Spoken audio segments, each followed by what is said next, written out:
Thank you, everyone. With the lighting of this diya, we are wishing that the conference will be spreading enlightenment and knowledge. I would now humbly request Mr. James A. Dragon to deliver his address. Mr. Dragon is the director of the American Center, Kolkata. He is also the public affairs officer. For the last 14 years, he has contributed immensely to the welfare and the development of the state. Sir. All right. Good morning, everybody. Good morning. And one more, I need it. Good morning. Good morning. Perfect. Sorry, I usually do that, but I've been in the car for 2 hours in the waterlogged road, so I needed an extra boost myself. So I hope all of you are doing fine as well. Sorry to be arriving a bit late. I was in the car for 2 hours. I promise I won't speak for 2 hours. So I have thanks to everyone at IM and everyone for inviting me here today.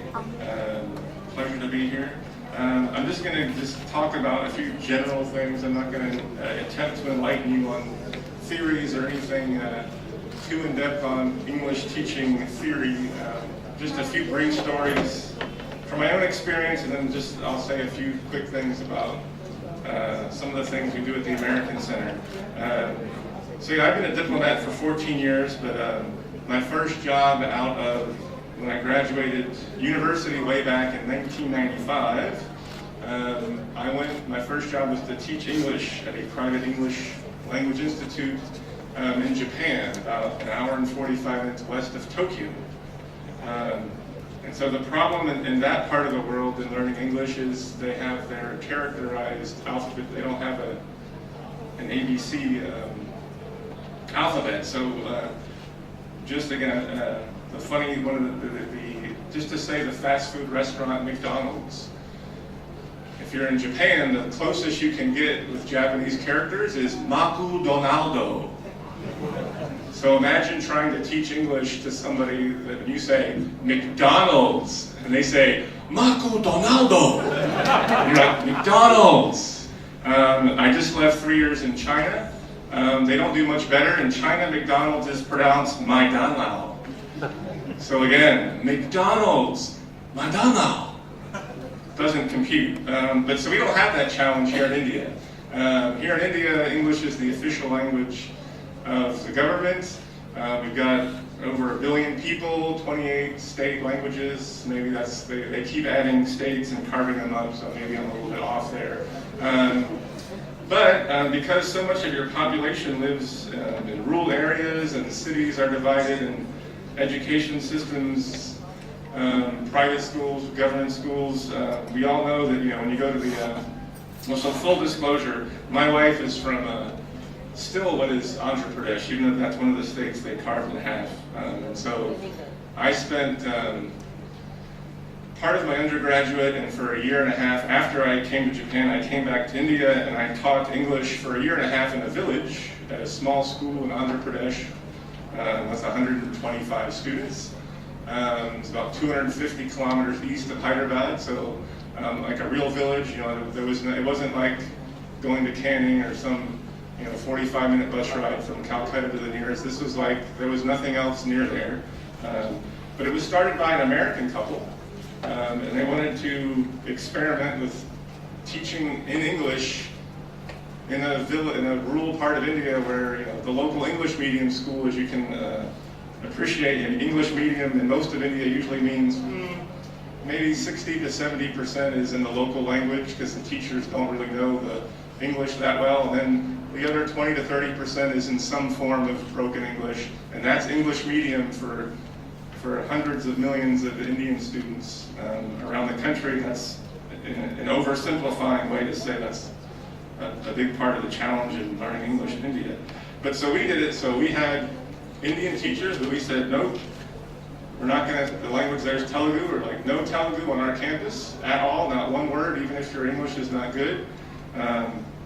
I was there as kind of we had myself, we had 2 other volunteers from the Netherlands that spoke good English.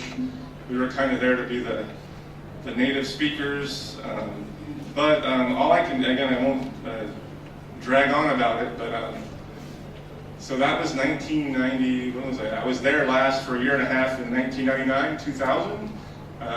And so we had kindergarten through 10th class, so obviously some of those students are now in their 20s or early to late 20s. We didn't have Facebook then, we have Facebook now, so a lot of these, even some of the students that were LKG that I used to teach English to, are friending me on Facebook, and they're like, hey, Mr. Dragon, I work for Wipro in Hyderabad. Mr. Dragon, I work for Central Department Store in Hyderabad. One of them's in New York City. I don't know what he does, but he friended me recently. Hey, I'm in New York. And so, like, all I can say, one of the points I'm saying all this is, regardless of how you learn the English, in the Indian context and the global context, it's a game changer. You know, so you can have a student from a village in rural Andhra Pradesh that probably thought the best they're going to do is take over their dad's 3 buffaloes or farm his rice paddy or his chili crop, and the next thing he knows, he's 250 kilometers east in Hyderabad working at Wipro. In large part, it probably all along had the knowledge and the brains. A lot of these kids in the rural areas, they're smart, but they lack the opportunity to go to a good school. And so just getting the English for a lot of these students at this school I taught at, that was it. That was the game changer. They got the opportunity to go to a real English medium school. Like I said, we didn't speak a word of Telugu on campus, except there was a Telugu class. And so that did it for them. They were able to go from that village, and they had great English. And so long and short of it is, in my opinion, learning English in the Indian context specifically, with all the population and competition for seats in schools, jobs, you name it, it all starts at English. If your English isn't up to snuff, then a lot of your opportunity shrinks exponentially for your future and your career, etc. And I'll spare one more story for the sake of time.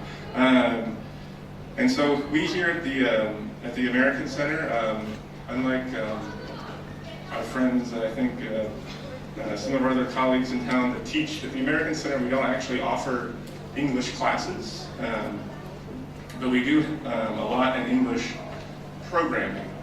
So one of the things we have, we host, it's only one fellow, but we host an English language fellow. We had one last year, we're going to get another one. We have one every year, and they've been affiliated with Vikram Shilla. The next one is going to be affiliated with the Heritage Institution. They do kind of part-time teaching at those, and then we also have them, we program them in different ways to do various activities. Another thing we do, we have it's an after-school English program which we call Access. We currently have a program for that for the Samaritan Mission over in Howrah, and we have another program at the School for Creative Learning in Patna. And we'll be starting similar programs coming up with the Jungle Crows organization here, also in Kunti, Jharkhand, and another NGO in the Guwahati, Shillong area. So we do things like that through our English Access program, our English Language Fellow. One thing that you can do, we have another thing called an English Specialist program, where we bring in someone short-term from the U.S. We're going to be doing that very soon here for what's called a Business English language program. The application date's still open, but only for a short time. That closes on July 31st. So you can check out our website, or I can make a plug for our Facebook page, has that information, U.S. Consulate General, Calcutta. You can find out how to apply for that. In our American Center space, so I said we don't have English classes. We do average one program a day on average in our facility. So if you want to come see what else is happening there, I encourage you again, we advertise everything open to the public on our Facebook page. So please check that out. And we also have, everyone in the room could avail, we have all kinds of teaching and learning resources available for free on our website, which is we have a special English website, which is it's americanenglish.state.gov. Yes.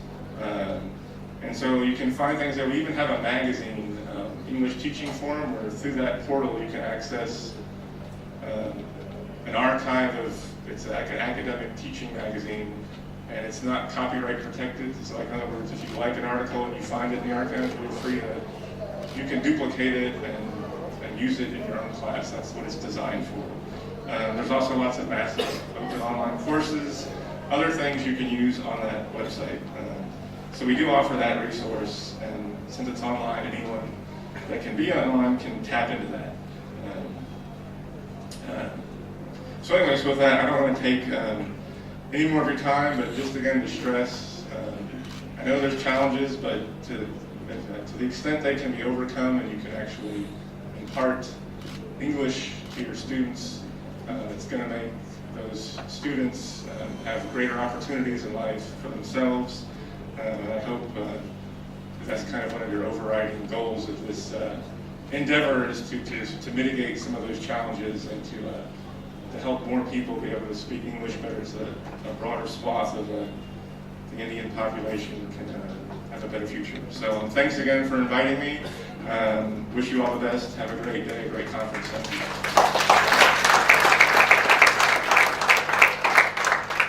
Thank you, Mr. Dragon, for your kind presence and words. Next, I would request Dr. Devashish Roy to address the audience. Dr. Roy is an IPS officer of the 1990 batch. He is currently holding the post of Additional Director General of Police, Telecommunication West Bengal. He is the proud recipient of Indian Police Medal and President's Police Medal. A very, very big round of applause to you, sir.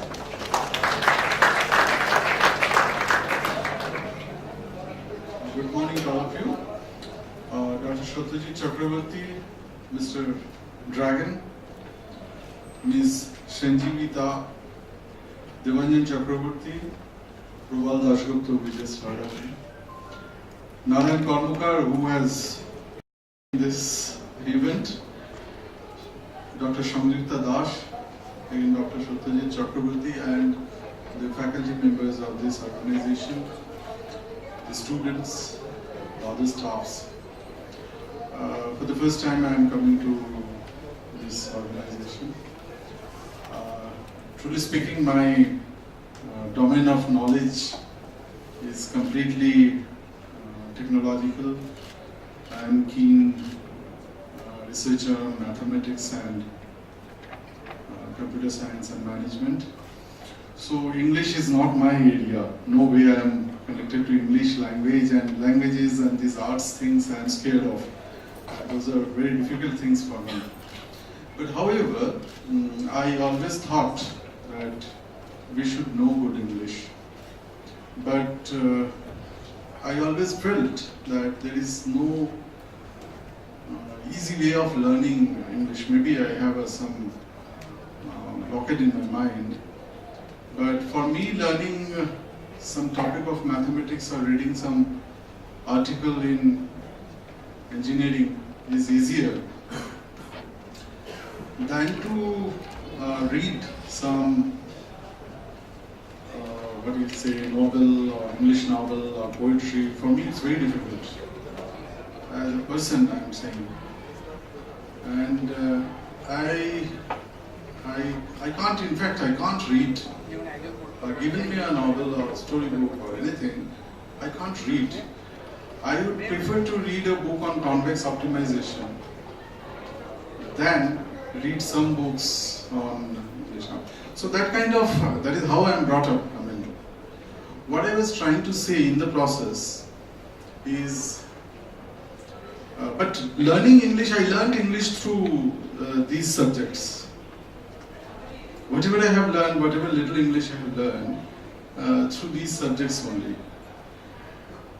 But the thing is, I always felt that there should be a way of learning a language by not writing. Suppose a person, I can give an example of this case in West Bengal. There is an example. There is an MP, I am not taking a name. He can speak reasonably good English, but he can't write. Like mother tongue, many people speak Bengali. They can't say. So how to teach a person a language cognitively without writing and all those things is a very important thing, and I think that is a faster way of learning. We go by a harder way of making learning the teaching alphabets and words and then sentences and all those things, the common way of teaching. But a child learns the language without all those things. He or she learns from mother and parents and very quickly. And I don't know what is that way. I mean, if some behavioral scientists or I found there are a lot of psychologists here. So if they can tell what is the way of teaching that would be the easiest and the fastest way. And second problem I thought is the accent. Particularly my daughter, she's studying medicine, but she's studying MBBS. She's fond of English, so but she has learnt English from British Council from the childhood. And from childhood she has gone there, and now when she talks English, I am unable to understand what she says. She talks so fast, and the way she talks, I am unable to understand. In fact, in Calcutta, David Cameron came, and that time I was in Kolkata police. So he had a plan to go to some street food shop, and suddenly they decided they have their own security system. They had decided that that going to that street food shop is very risky, and they changed the plan. Then I went to them and I told in my own way, my own English, whatever I say, it's my own English. Whether you understand or you don't understand, this is all what I can say. The thing is, I went and said that there is no risk in there and it's completely secure. You can happily go there. You don't believe, he understood it. But the people around him, they couldn't make out what I am saying. All of them were British. But they could make out that I am talking English. And they were looking at me with big eyes, that this man is talking English, but what is he saying? So, this is a problem. The problem of accent. These, I don't know, I mean, this is very important. In fact, in Bengali language also there is this problem. I don't understand the Bengali of Chakla. Chattogram we say, Shilet. I can't understand. Even in Bangladeshi Bengali language, it's difficult to understand. If they speak fluently and very speedily, it's difficult to understand. So I thought, so far as the languages are concerned, these are where in my back of my mind. And since this organization is being headed by a person with IIT background, I would say a very small request I have to put from my side since I am a researcher. In India, research journals are very less. ISI has got one. Publishing there is very difficult. Shanko, everybody knows, it's very difficult. There are very few research journals which has got a good impact factor. In fact, none. You have to publish all your research papers abroad. They charge heavily. I think everybody knows. They charge heavily to publish a research journal. It's very strange. There is so many publishing houses in India, but you cannot publish. This has got no impact factor. Very less impact factor. So, if this is an organization which is working on education, research and all those things, please pay some attention in fact Springer, Elsevier and all these kinds of publishers of international repute, they run some journals, and Taylor Francis. And in those journals, if you want to publish one paper, costs something like 50,000 rupees in Indian rupees, 50,000, 1 lakh, like that. Not everyone can afford that. And I request, I think this is not a very difficult task. It's a very simple task. you can have multiple good journals which has good impact factor and international repute that would help large number of Indian researchers. With these words, I thank everybody for inviting me, and Mr. Narayan Kormokar is here. He had pushed me, and so I am here. I got to know so many people. Thanks a lot. Good day.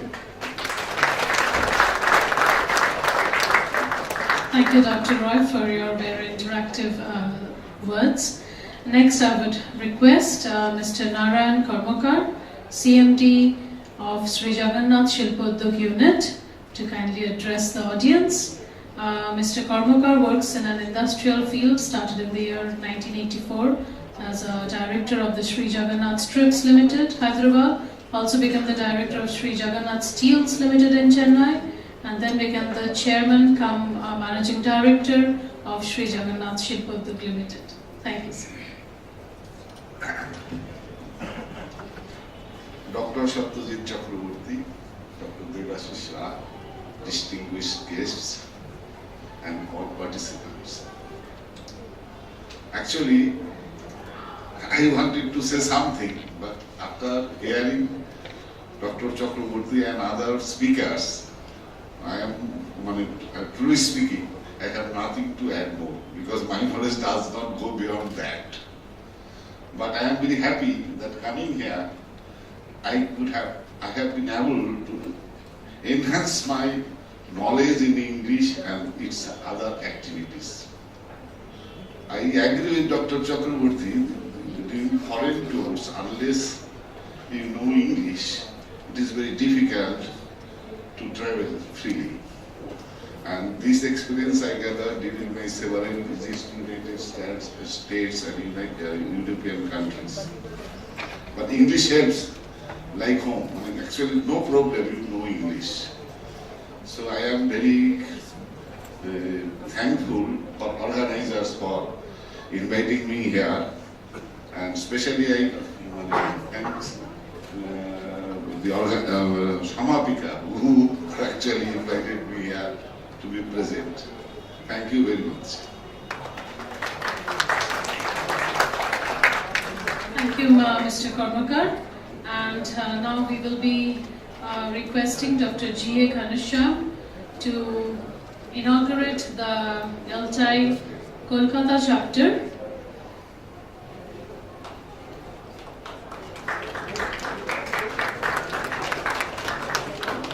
Professor G.A. Ghanshyam is the Dean Faculty of Arts and Dean Faculty of Education of Saraguja University, Chhattisgarh, and he's a professor of English at Government Lahiri PG College, Chirimiri, Chhattisgarh again. And he has very kindly guided us throughout this journey, and we will be inaugurating the LTI chapter, IM chapter.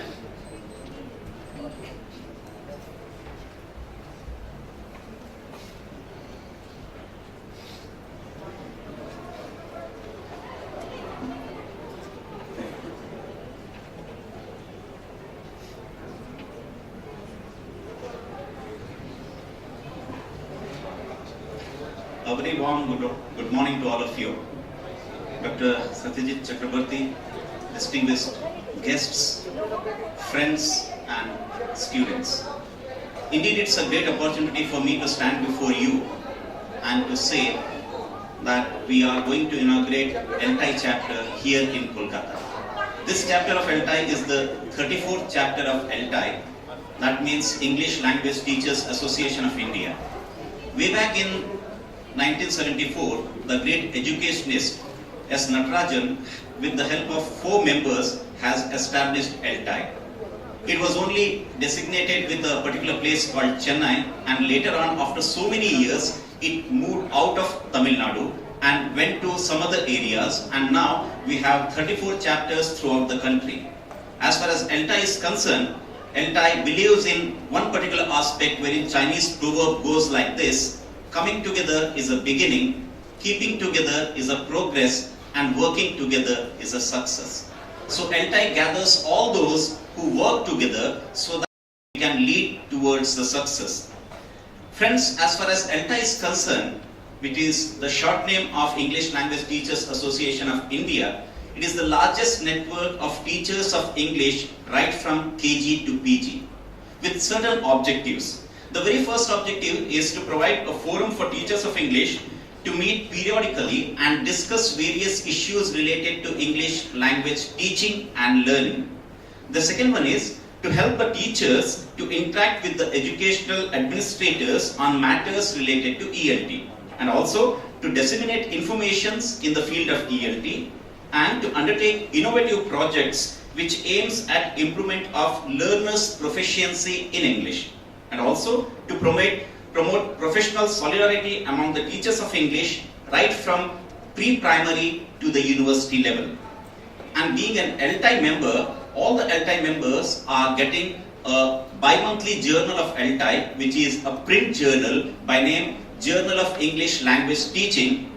And before me, the speaker was talking about the impact factor, and this journal has the impact factor of 4.7.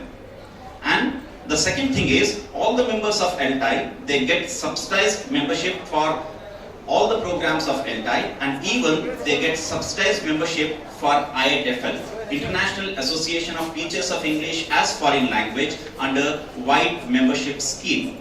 So you are having the benefit of getting 2 membership when you join LTI. You are the member of LTI. At the same time, with the wide membership scheme, you can join IATFL, and you will be getting bi-monthly journal of IATFL by name Voices. And also, you will be accessing to our e-journals. We have 3 e-journals, and also the presenters of various conferences are being awarded with Best Paper Presentation Award, and the members, they get the preference of getting their articles published in all the 4 journals of LTI.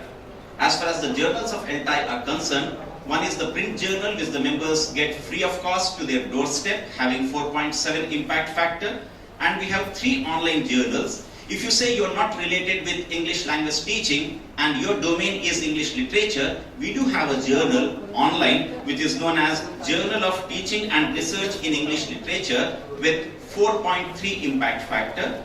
We have another journal which deals with technology, Journal of Technology for ELT with 4.3 impact factor, and then the ELT practitioner which is having 5 impact factor. So these are the 3 online journals we have. We have 3 SIGs, special interest groups. We have LTI Literature Special Interest Group, LTI Computer Technology, and LTI Business English. And all these 3 SIGs you can join free of cost. If you become the member of LTI, by your domain, by your interest, you can join any of these SIGs by just mailing to the coordinators. LTI also provides a platform for continuing professional development, which is known as CPD, which is the need of the hour. So all our chapters, they are free to collaborate with various institutions and organizations to organize various international and national events for the benefit of the teachers and students as well. We do believe the students are the next generation teachers, so we do expect the students to join LTI so that they can strengthen our belief in the system like we had in Gurukuls. Recently, I am very happy to inform you that we have signed MOU with Bangladesh English Language Teachers Association and Malaysian English Language Teachers Association, BELTA and MELTA. And we are in the process of signing more MOUs with the neighboring countries and also countries throughout the world. We are also planning to have companionship and associationship with AsiaTFL, Asia Teachers for English Language. So we are tying up with them so that we can go forward and move ahead. We are also open to have MOUs with various institutions throughout the country, and if the institutions are ready to have MOU with LTI, LTI is quite open. We have been organizing conferences throughout the country, the International Annual Conference every year. Last month we have organized the 30th International and 49th Annual Conference of LTI in Bilaspur, Chhattisgarh. For the first time ever in the central part of India, we moved LTI from the metro cities to the B-graded cities, because those cities, they really require the people to go there and to perform well and to make the people aware of English language teaching. So we did that. Next year in Delhi, we are going to have the Golden Jubilee celebrations of LTI. That's the 50th annual conference of LTI. And on behalf of LTI, on behalf of all the fraternity of English teachers, I welcome each one of you to become a member of LTI, to strengthen LTI, because this is the largest association of teachers of English from all levels. So you will find even the primary school teacher to the university level teacher here under one particular umbrella. So I am really happy to announce the 34th chapter of LTI in IEM Kolkata. Let us put our hands together to give a big round of applause to Dr. Samapika and her team members, who have really done wonders. In 15 days they have formed the chapter. So we will have the video of LTI. Thank you very much.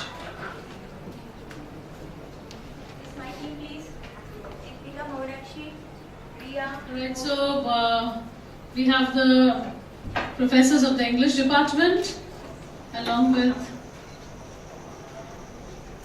Professor Dr. G.A. Ghanshyam to inaugurate the LTI chapter. A big round of applause.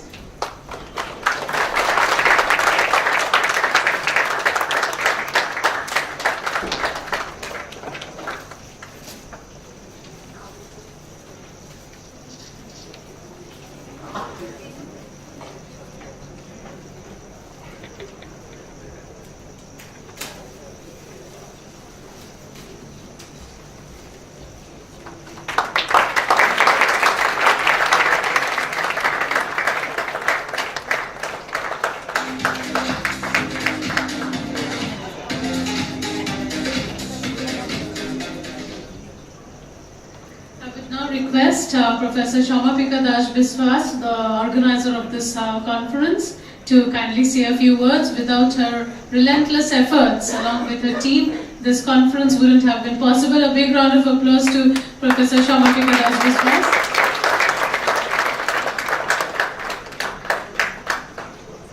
Very good afternoon, all of you here. Thank you so much, because we just try is kind of an experiment. It is basically our dream project of our director sir in our institute and management campus. We start a non-technical, basically humanities and English conference, first time. So I'm very grateful to all the esteemed guests here, and I'm very much thanks to LTI chapter, our all the collaborating partner, ISI, English, British Council, and the Telegraph. So I'm also just proud to announce here, we received 130 research paper from delegates, academicians and presenters from all over the world. And I'm also honored to announce our Institute of Engineering Management, IEM Kolkata, is the pioneer in West Bengal to get the association, first association in LTI chapter. And we opened LTI Kolkata chapter. We are the pioneer in West Bengal. And one more thing I want to reveal here, we also start one e-journal. The name of the journal is International Journal of English Learning and Teaching Skill, and we already published this in the Society of Makers, Artists, Research and Technologists. The name is SMART, and we try to publish this journal in that publish not in the e-journal, in the printed hard copy. And thank you so much for being here.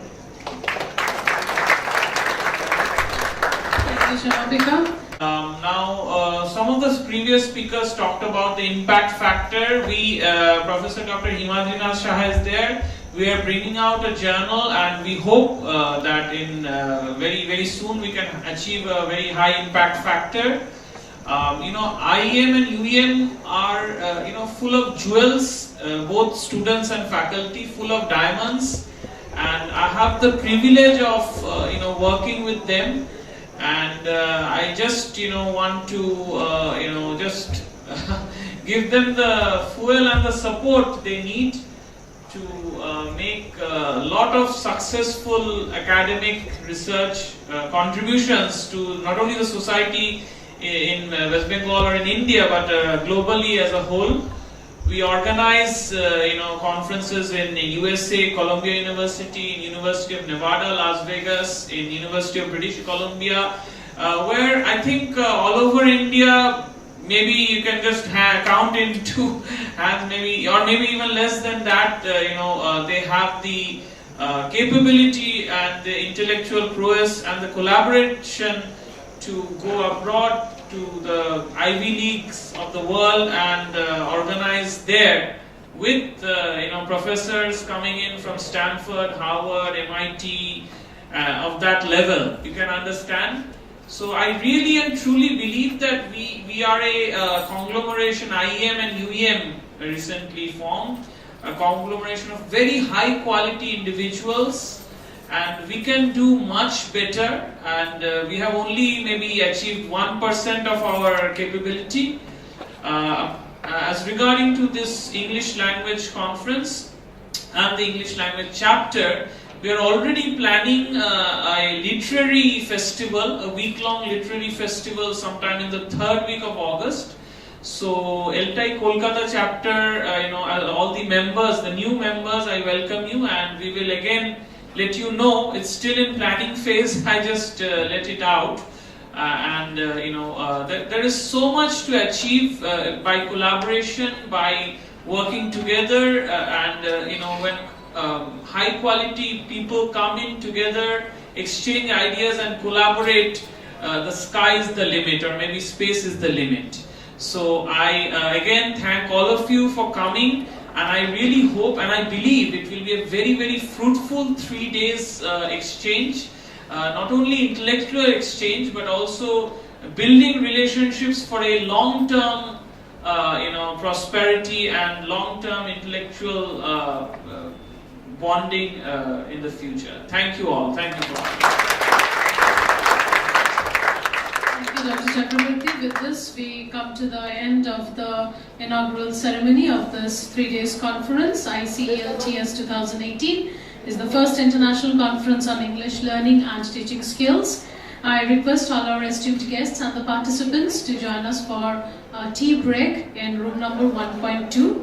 And then we'll be, you assemble back and we'll be having the keynote addresses. Thank you very much once again. All right, please come back in the same venue by 12:30, and we'll be starting with the keynote addresses.